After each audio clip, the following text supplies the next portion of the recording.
وما أرسلنا في قرية من نبي إلا أخذنا أهلها بالبأساء والضراء لعلهم يضرعون ثم بدلنا مكان السيئة الحسنة حتى عفوا وقالوا قد مس آباءنا الضراء والسراء فأخذناهم بغتة وهم لا يشعرون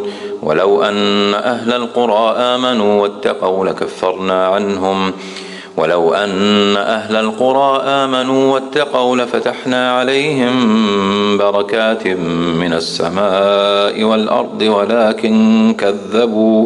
ولكن كذبوا فأخذناهم بما كانوا يكسبون أفأمن أهل القرى أن يأتيهم بأسنا بياتا وهم نائمون أو أمن أهل القرى أن يأتيهم بأسنا ضحى وهم يلعبون أفأمنوا مكر الله فلا يأمن مكر الله إلا القوم الخاسرون أولم يهد للذين يرثون الأرض من بعد أهلها أن لو نشاء أصبناهم بذنوبهم ونطبع على قلوبهم فهم لا يسمعون وتلك القرى نقص عليك من أنبائها ولقد جاءتهم رسلهم بالبينات فما كانوا ليؤمنوا بما كذبوا من قبل كذلك يطبع الله على قلوب الكافرين وما وجدنا لأكثرهم من عهد وإن وجدنا أكثرهم لفاسقين ثم بعثنا من بعدهم موسى بآياتنا إلى فرعون وملئه فظلموا بها فانظر كيف كان عاقبة المفسدين وقال موسى يا فرعون إني رسول من رب العالمين حقيق على ألا أقول على الله إلا الحق قد جئتكم ببينة من ربكم فأرسل معي بني إسرائيل قال إن كنت جئت بآية فأت بها إن كنت من الصادقين فألقى عصاه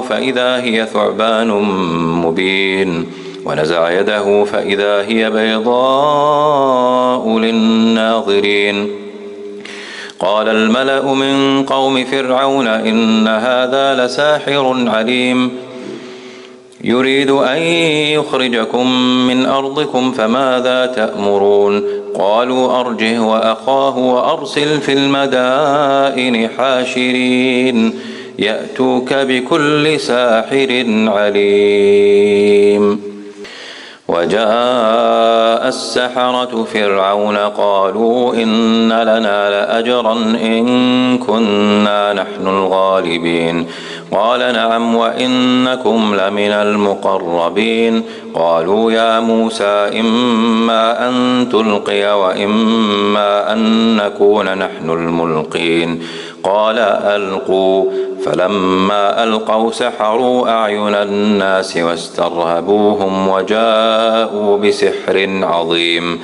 وأوحينا إلى موسى أن ألق عصاك فإذا هي تلقف ما يأفكون فوقع الحق وبطل ما كانوا يعملون فغلبوا هنالك وانقلبوا صاغرين وألقي السحرة ساجدين قالوا آمنا برب العالمين رب موسى وهارون قال فرعون آمنتم به قبل أن آذن لكم إن هذا لمكر مكرتموه في المدينة لتخرجوا منها أهلها فسوف تعلمون لأقطعن أيديكم وأرجلكم من خلاف ثم لأصلبنكم أجمعين قالوا إنا إلى ربنا منقلبون وما تنقم منا إلا أن آمنا بآيات ربنا لما جاءتنا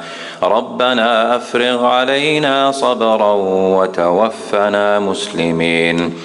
قال الملأ من قوم فرعون أتذر موسى وقومه ليفسدوا في الأرض ويذرك وآلهتك قال سنقتل أبناءهم ونستحيي نساءهم وإنا فوقهم قاهرون. قال موسى لقومه استعينوا بالله واصبروا إن الأرض لله يورثها من يشاء من عباده والعاقبة للمتقين. قالوا أوذينا من قبل أن تأتينا ومن بعد ما جئتنا قال عسى ربكم أن يهلك عدوكم ويستخلفكم في الأرض فينظر كيف تعملون. ولقد أخذنا آل فرعون بالسنين ونقص من الثمرات لعلهم يذكرون.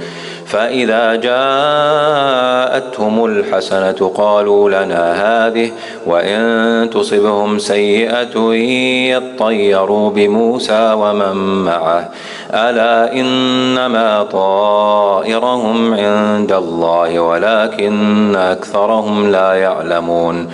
وقالوا مهما تأتنا به من آية لتسحرنا بها فما نحن لك بمؤمنين. فأرسلنا عليهم الطوفان والجراد والقمل والضفادع والدم آيات مفصلات فاستكبروا وكانوا عنها غافلين. ولما وقع عليهم الرجز قالوا يا موسى ادع لنا ربك بما عهد عندك لئن كشفت عنا الرجز لنؤمنن لك ولنرسلن معك بني إسرائيل. فلما كشفنا عنهم الرجز إلى أجل هم بالغوه إذا هم ينكثون فانتقمنا منهم فأغرقناهم في اليم بما هم كذبوا بآياتنا وكانوا عنها غافلين.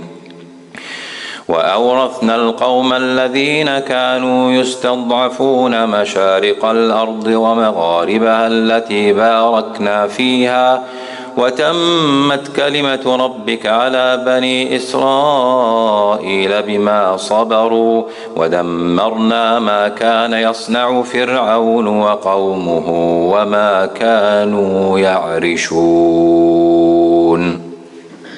بسم الله والحمد لله والصلاة والسلام على رسول الله وعلى آله وصحبه ومن تبع هداه. Let me start with a question, since we were discussing this with the grown-ups a few minutes ago. I will start with this question for the youth. Most likely, Salatul Eid or the Eid is going to be on a Friday. Eid is going to be on Friday, most likely. أغلب الظن إنه يكون الجمعة. Not this Friday, the next Friday, inshallah. What do we do when Eid falls on Friday? يا أخي يوسف. Yeah, it's just normal. You do the Friday prayer. Okay, جزاك الله خير. أخي محمد. You kind of combine the Friday prayer and the Eid prayer. You combine them how? Like you do the Friday prayer and then you do Eid prayer right after. Okay. Okay. Maybe you're not concentrated enough, أخي محمد. أخي أحمد. عفوا جواب هذا خاطر اللي أصلا الجمعة بعد العيد مو قبل، والعيد أصلا الساعة 8 7. أنت إيش رأيك يعني؟ أنا أريد أسمع رأيك، يعني ما في داعي تعلق على على الجواب، بعدين نعلق. أنت إيش رأيك؟ بالنسبة لي يعني نعمل صلاة العيد ولما نضل صلاة العيد أصلي الجمعة. طيب جزاك الله خير. أخي أبو أحمد. صرنا عيد أكبر يعني يوم الجمعة عيدين، يعني صلاة الجمعة وصلاة العيد. إيش نسوي؟ What do we do؟ ماذا إيش نسوي؟ نصلي رجل بعيد إيه؟ صلاة الجمعة ونصلي. طيب جزاك الله خير. Did you hear what Brother Abu Ahmed said? Brother Abu Ahmed said we pray Salatul Eid and we don't pray Salatul Jumu'ah. Do you agree with him? You don't agree with him? الأخ يوسف ما هو موافق على الكلام هذا.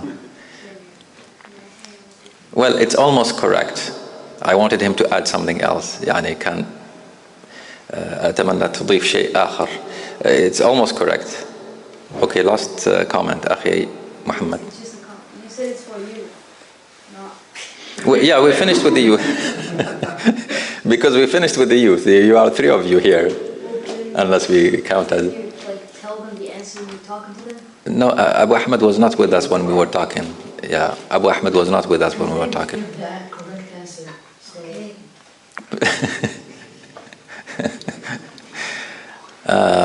I will decide, inshallah, what the correct answer is. You don't have to like fight. You don't have to fight.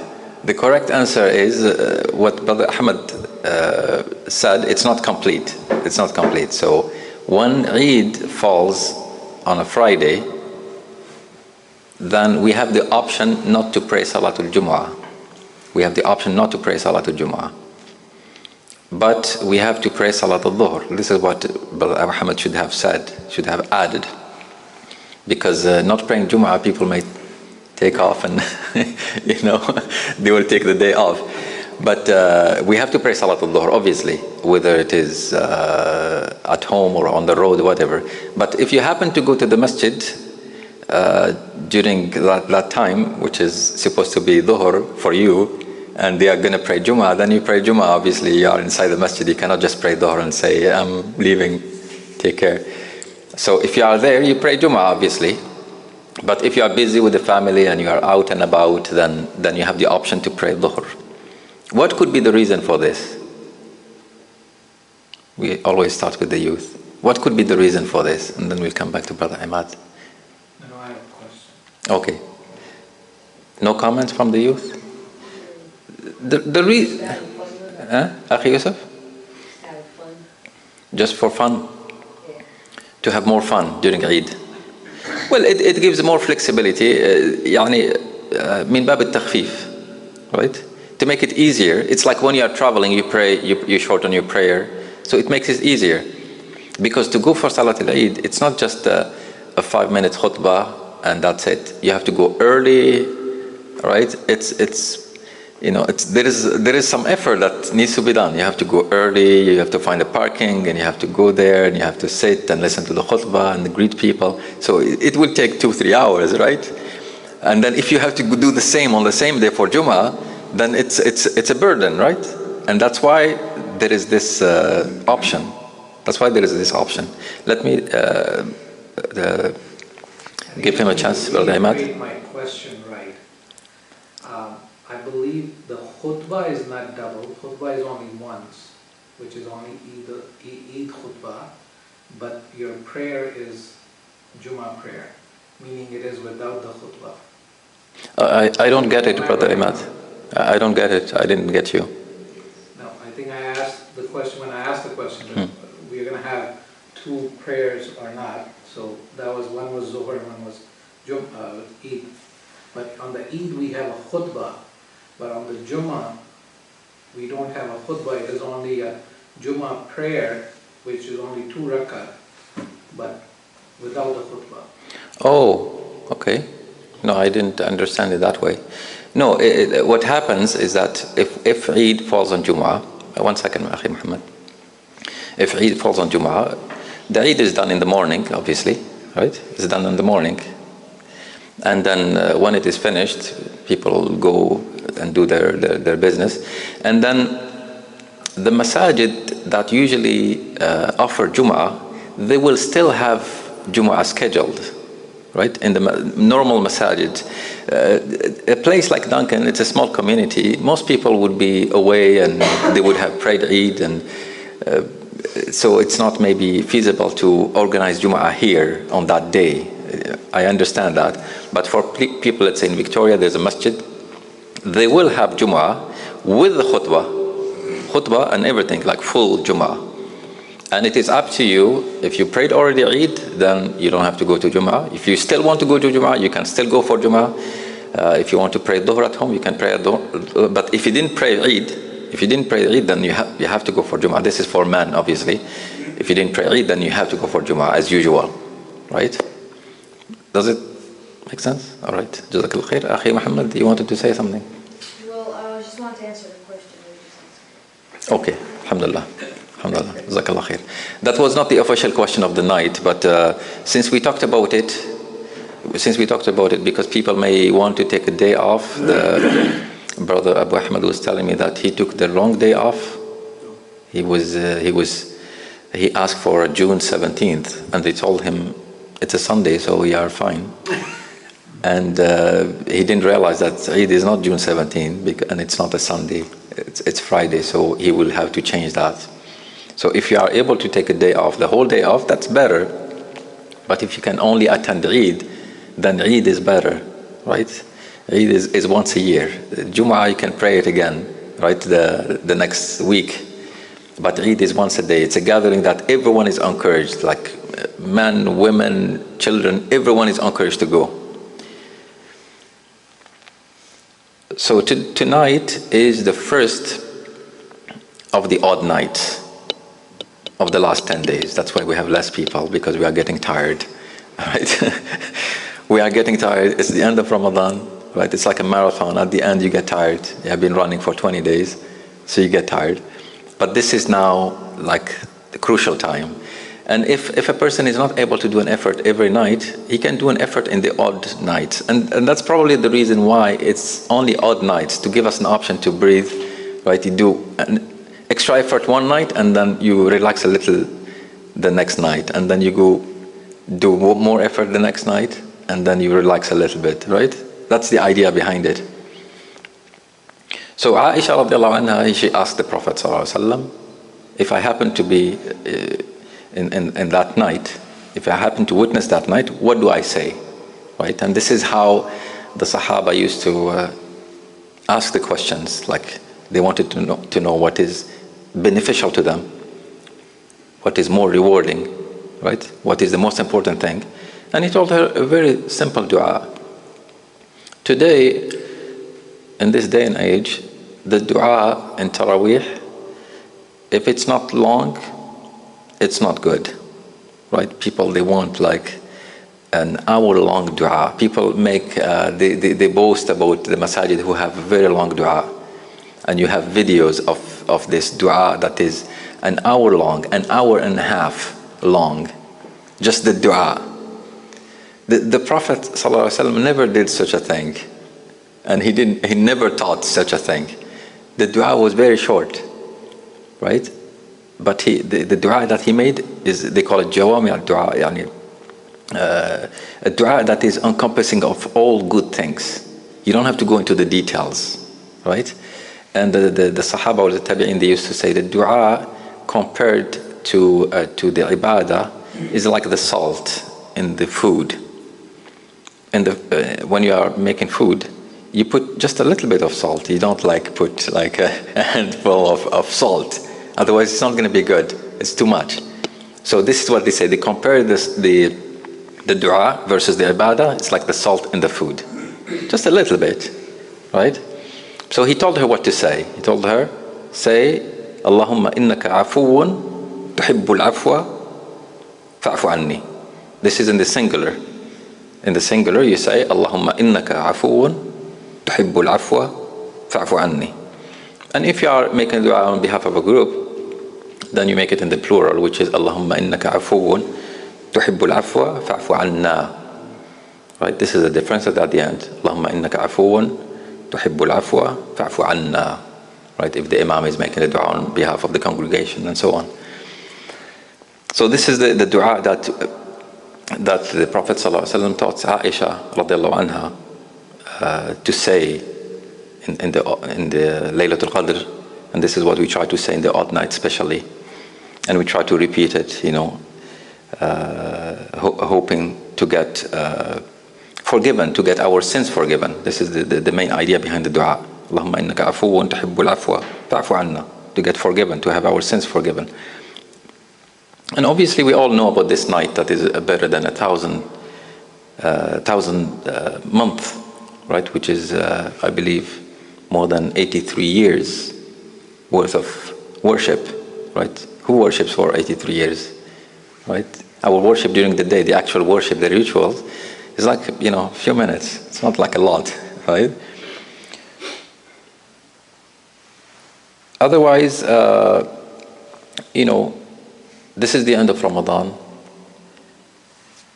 We try our best to do more, and we concentrate on the odd nights.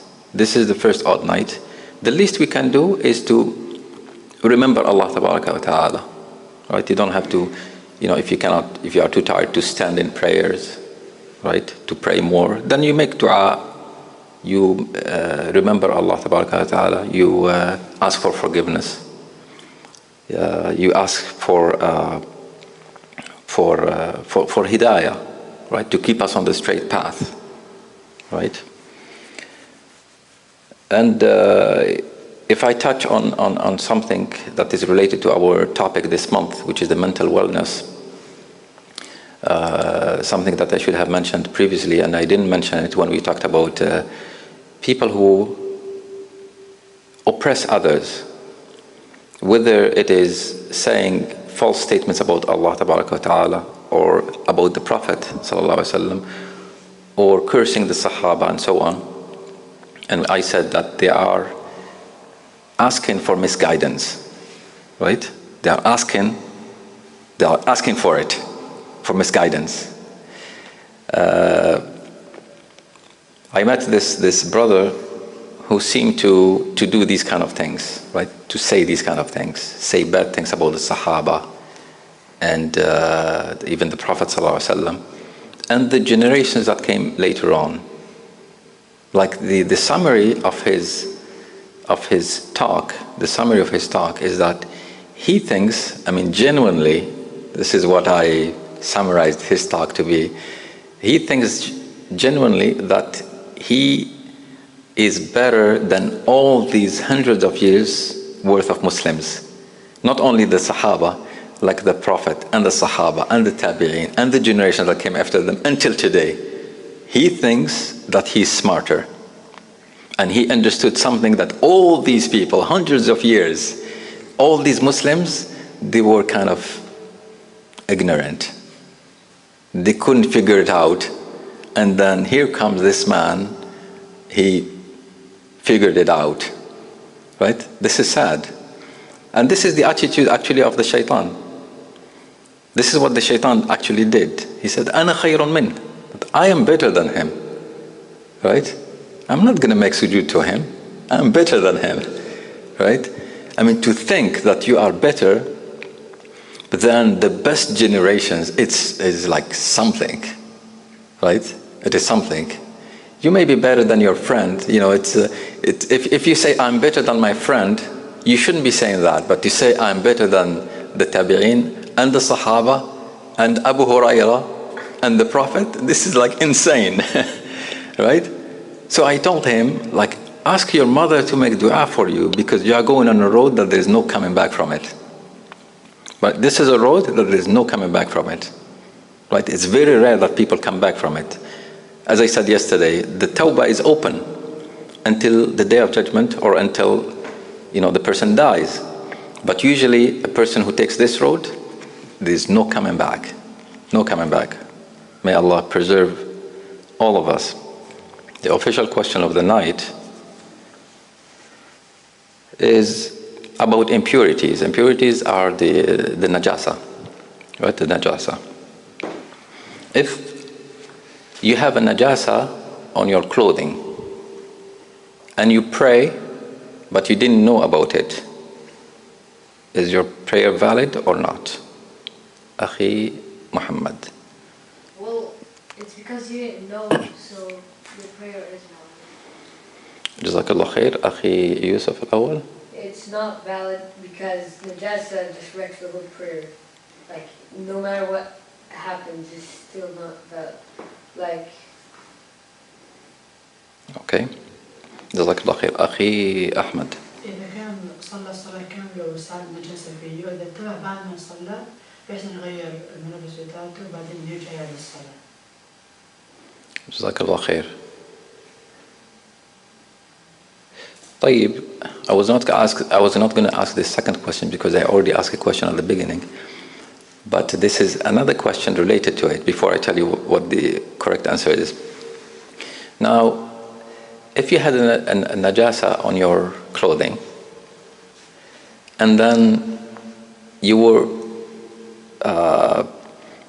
going out, and there was a rain, it was raining, and then you looked again and the najasa was gone, right, from your clothing.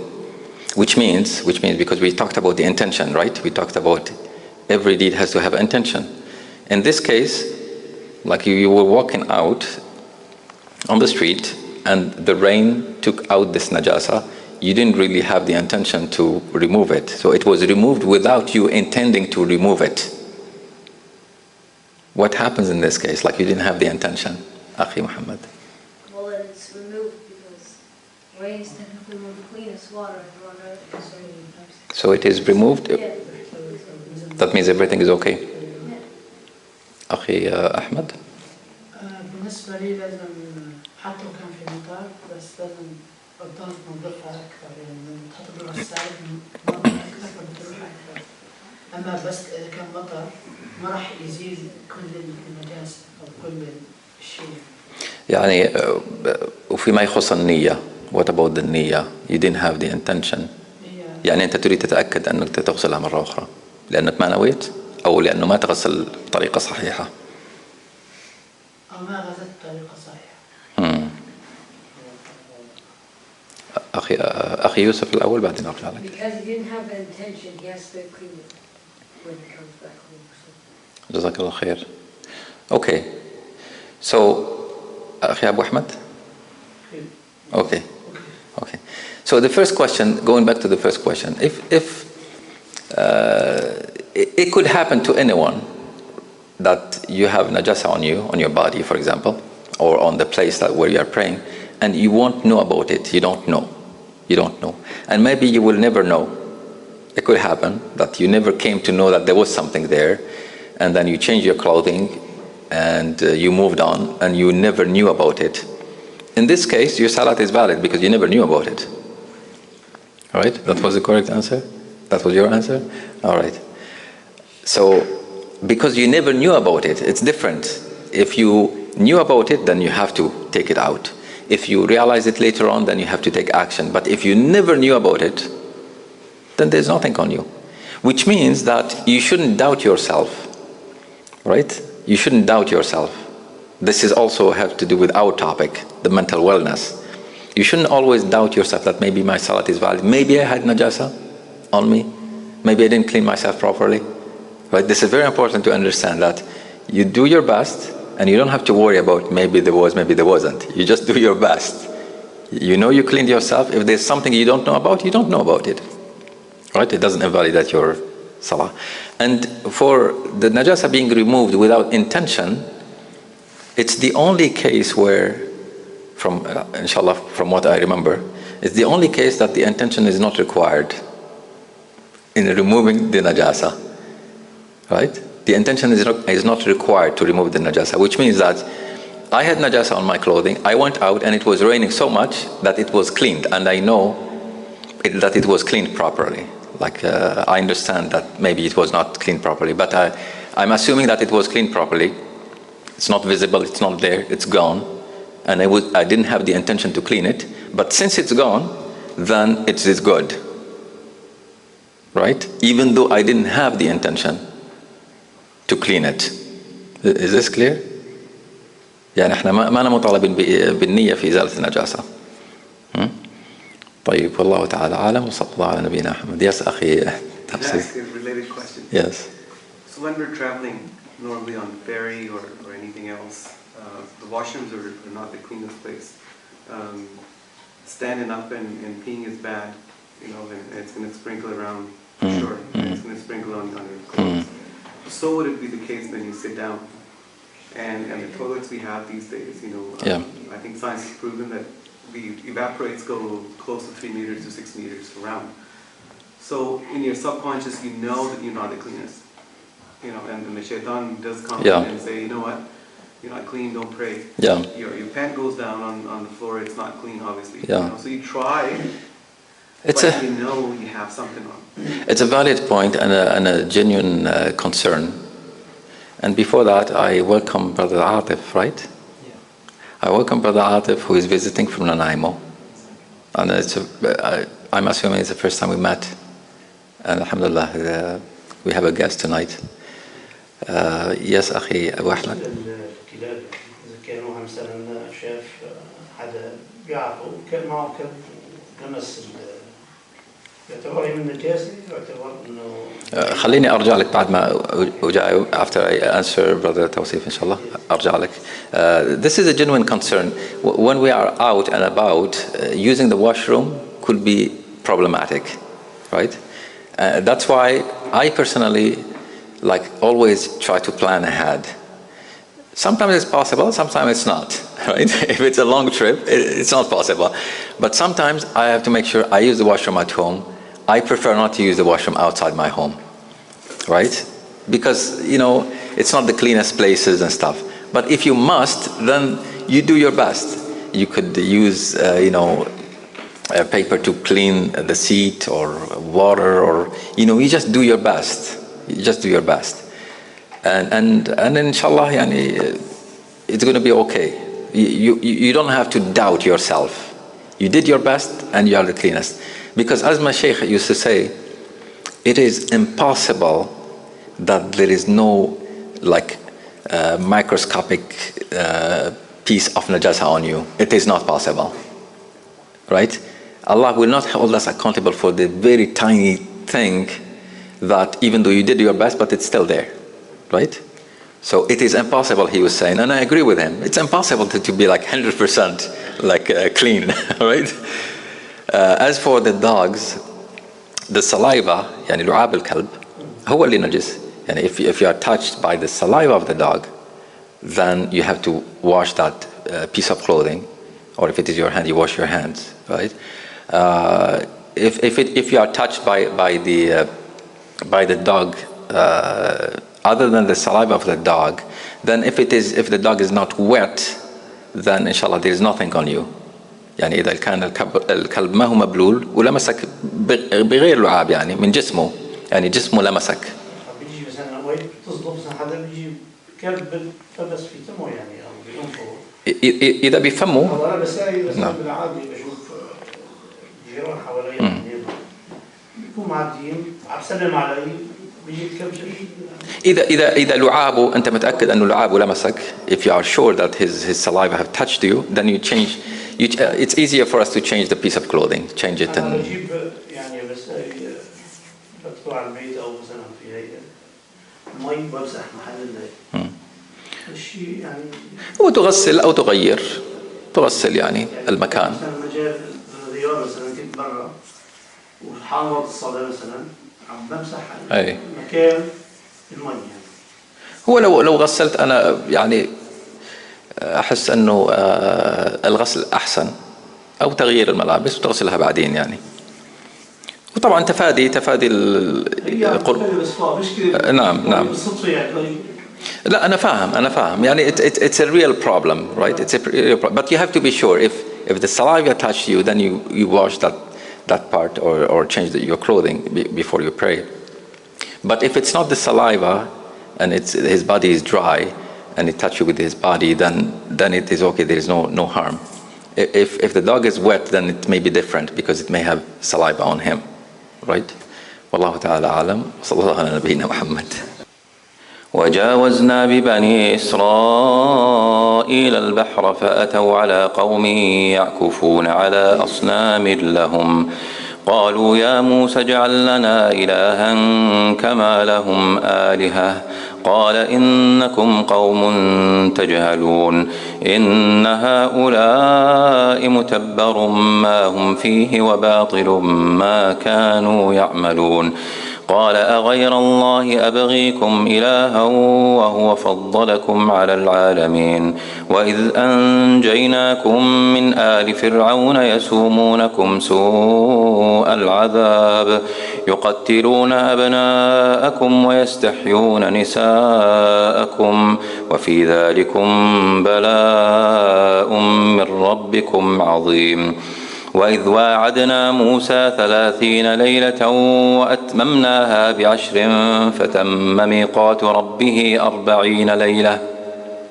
وقال موسى لأخيه هارون اخلفني في قومي وأصلح ولا تتبع سبيل المفسدين ولما جاء موسى لميقاتنا وكلمه ربه قال رب أرني أنظر إليك قال لن تراني ولكن انظر إلى الجبل فإن استقر مكانه فسوف تراني فلما تجلى ربه للجبل جعله دكا وخر موسى صعقا فلما أفاق قال سبحانك تبت إليك وأنا أول المؤمنين قال يا موسى إني اصطفيتك على الناس برسالاتي وبكلامي فخذ ما آتيتك وكن من الشاكرين وكتبنا له في الألواح من كل شيء موعظة وتفصيلا لكل شيء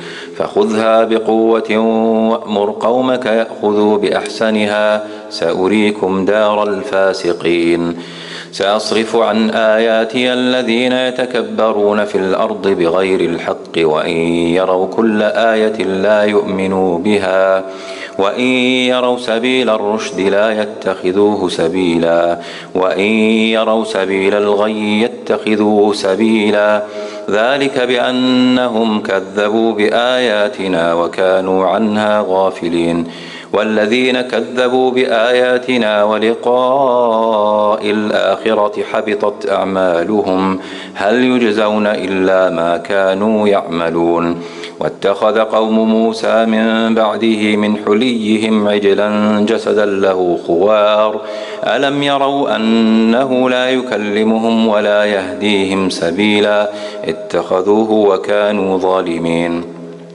ولما سقط في أيديهم ورأوا أنهم قد ضلوا قالوا لئن لم يرحمنا ربنا ويغفر لنا لنكونن من الخاسرين